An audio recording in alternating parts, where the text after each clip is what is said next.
সবাইয়ের উদ্দেশ্যে বলি, মাদককে না বলুন। মাদক কখনোই আপনার সংসার, আপনার জীবন, আপনার পার্সোনালিটি ভালো রাখতে পারবে না। আপনি খেলাধুলা করুন, আপনি গান গান, আপনি ট্রাভেল করুন, আপনার জীবন অনেক সুন্দর থাকবে ফ্যামিলিকে সময় দিন। মাদককে না বলুন। এই ছবিটা নিয়ে সবাই আমার বানাইছে যে আমলিগ। আচ্ছা, আমলিগ একটা মানুষের তো মানুষ বললেই হয় না।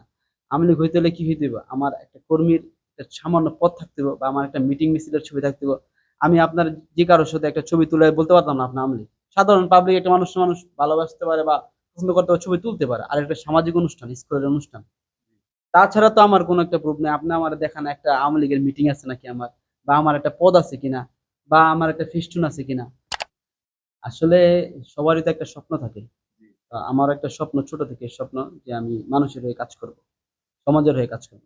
আর আমি মূলত রাজনীতিটা করি জনাব তারেক রহমান, বিএনপি রাজনীতি। আর আমার সবারই একটা লোকাল নেতা থাকে। তো আমাদের লোকাল নেতা হলো নারায়ণগঞ্জের সাবেক ছাত্রদলের সাবেক সভাপতি জনাব জাকির খান। ফ্যামিলির কথা চিন্তা করি নাই, নিজের কথা চিন্তা করি নাই, ভবিষ্যতের কথা চিন্তা করি নাই। শুধু চিন্তা ছিল দেশের কথা। যে কিভাবে এই স্বৈরাচারের পতন করে দেশটাকে স্বাধীন, সার্বভৌম রক্ষা করব।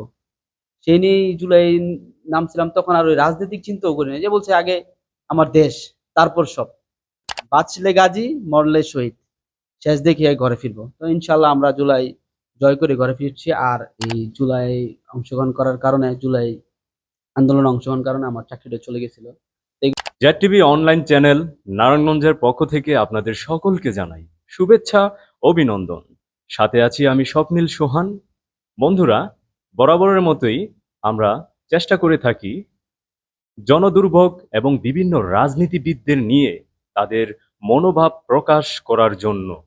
আজকে আমাদের মাঝে এমন একজন অতিথি উপস্থিত হয়েছেন, যিনি একজন উদীয়মান তরুণ, ইয়াং জেনারেশন রাজনীতিবিদ এবং জুলাই যোদ্ধা, তারুণ্যের অহংকার, তারেক হাসান শুভ, সভাপতি এনায়েতনগর ইউনিয়ন মৎস্যজীবী দল ও সাংগঠনিক সম্পাদক নারায়ণগঞ্জ জেলা মৎস্যজীবী দল। তারেক ভাই, আপনি কেমন আছেন?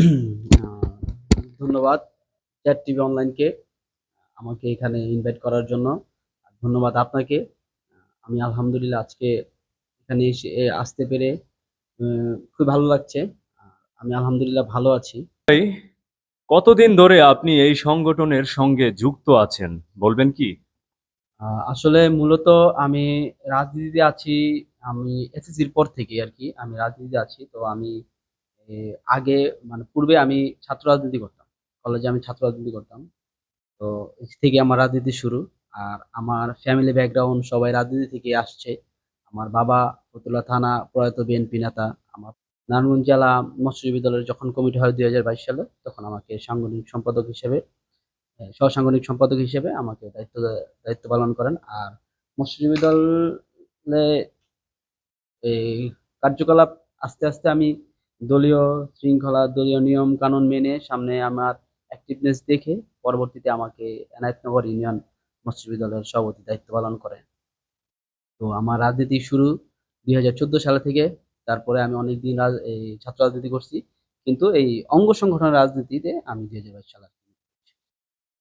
বিভিন্ন প্ল্যাটফর্মে আপনাকে জুলাই যোদ্ধা বলা হয়। যদি জুলাই 5ই আগস্টের কিছু বর্ণনা আমাদের সামনে অনেক কষ্টের, কারণ আমি প্রায় 1.5 মাসের মতো বাসায় ছিলাম না। আমি একটা জব করতাম, সিটি কর্পোরেশনের আওতাধীন একটা জব করতাম। কমিশনারের সহকারী সচিব হিসেবে ছিলাম দীর্ঘদিন। তো এই জুলাই অংশগ্রহণ করার কারণে, জুলাই আন্দোলনে অংশগ্রহণ কারণে আমার চাকরিটা চলে গেছিল। তো এগুলো তো আমরা মানুষকে বলি না এরকম, বাঁচলে গাজী, মরলে শহীদ।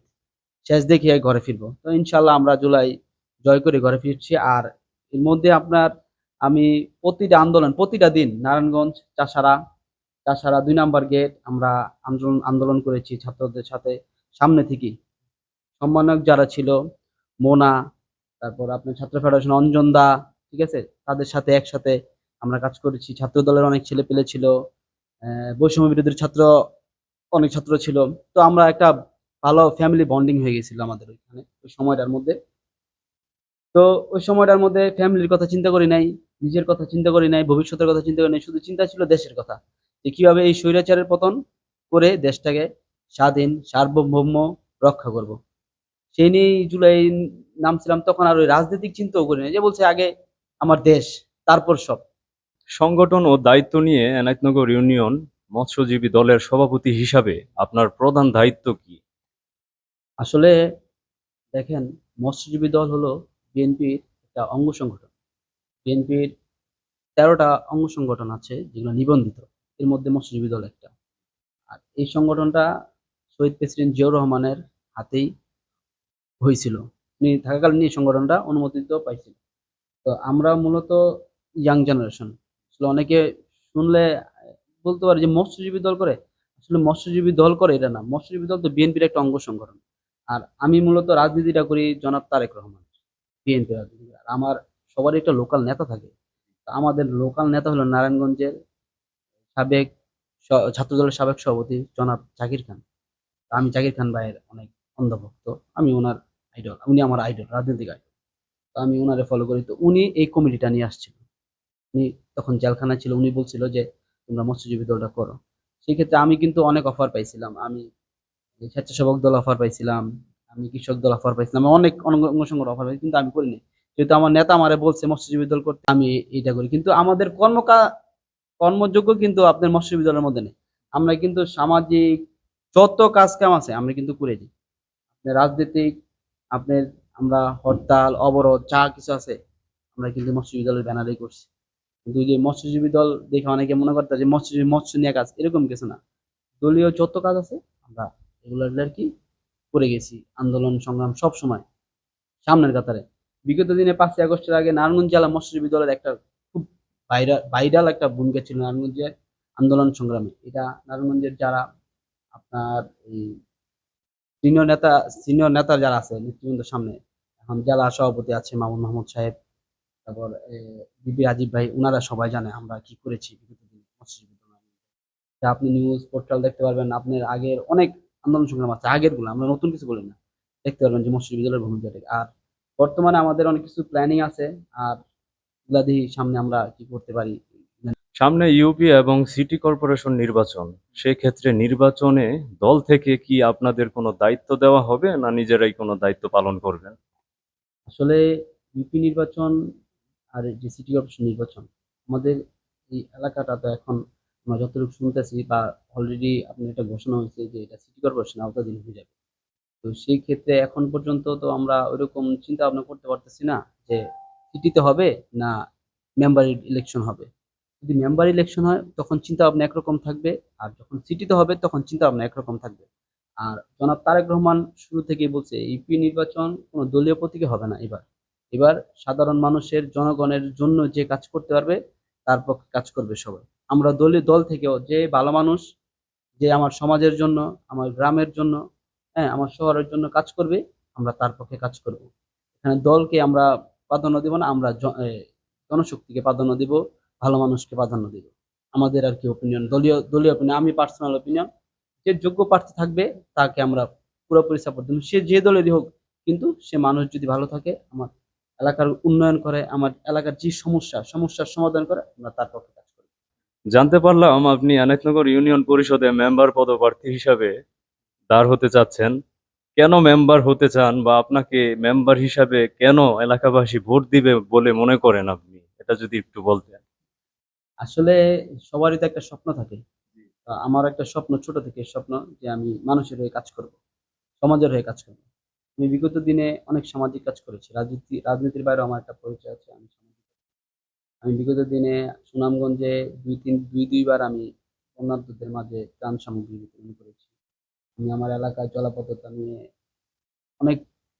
অনেক অনেকবার আমি এত অল্প বয়সে মেম্বার নির্বাচন করতে তা আমরাও করি। তা ওদের খারাপ যে দিকগুলো আছে এগুলো আমার দিকে অনুপ্রেরিত হইতে পারে। সেই জন্য আর কি আমার চিন্তা ভাবনা যে আমি যদি মেম্বার নির্বাচিত হইতে পারি বা হইতে পারি, আমার এলাকার জন্য আমি অনেক কাজ করবো, মানুষের জন্য কাজ করবো।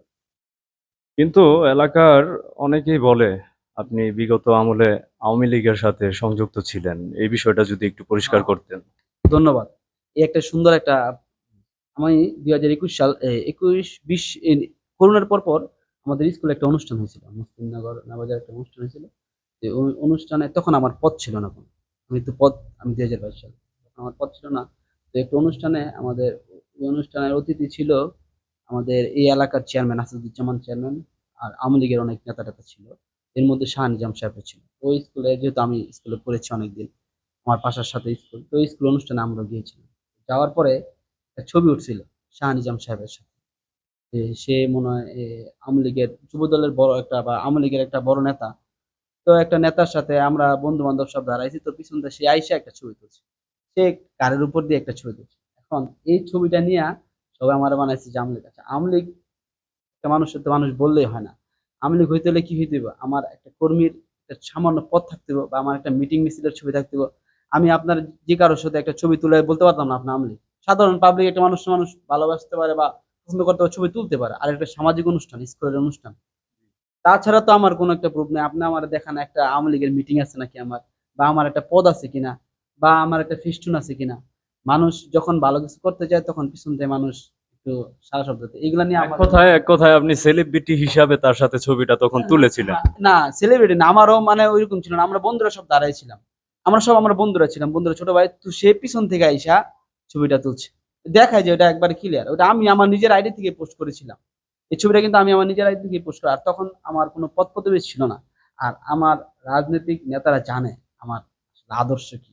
আমি আপনি যদি মেম্বার হতেন তাহলে অনেকগুলা কাজ করতেন, আপনার মুখের কথা। তো মেম্বার না হলে কি করবেন না? অবশ্যই করব। এই যে কিছু আপনার আজকে দেখেন, আমি আসার আগেই আমাদের এইখানে ড্রেনের কাজ চলতেছে। আপনারা দেখেন, প্রায় আপনাদের নিউজ টিউজ করেন। একটা খুব মানে মর্মান্তিক, এটা আসলে আমরা নিতে পারতেছি না। ব্যাপারটা হইছে, এখানে আপনার এই যে সাইফুলের মাথা ধোয়ায় বলে মুসলিমনগরে, যে ওনার বাড়ির সামনে একটা আপনার ট্রান্সমিটার আছে। ট্রান্সমিটারের পাইপটা না সরায় ওটার মধ্যে ঢালাই করতেছে। আসলে এটা একটা অনেক আমাদের জন্য ভোগান্তি। এটা নিয়ে কতক্ষণ আগে কথা বলে আসলাম।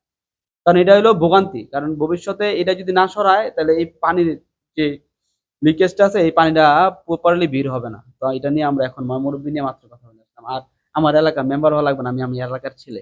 এই এলাকার সবসময় যত কিছু হবে আমি আমার দায়িত্ব দায়িত্ব নিয়ে আমি কাজ করবো। মেম্বার টেম্বার না, আমার যতটুকু আল্লাহ তৌফিক দিছে আমি এতটুকু আমার সমাজের জন্য, আমার গ্রামের জন্য আমি চেষ্টা করি। মাদকের একটা ছড়াছড়ি, তারপর আপনার এখানে ছিনতাই হয় প্রায় সময়। তো মাদক নিয়ে আমরা অলরেডি একটা কমিটি করেছি, এখন আর প্রকাশ করি নাই। একটা কমিটি হয়েছে, আমি থানায় এই পর্যন্ত 2 বার বসছি। আমাদের এমপি মহোদয়, যেহেতু আমাদের 4-এর এমপি তিনি, তো ওনার তো দায়িত্ব আছে, তো ওনার সাথেও কথা চলতেছে।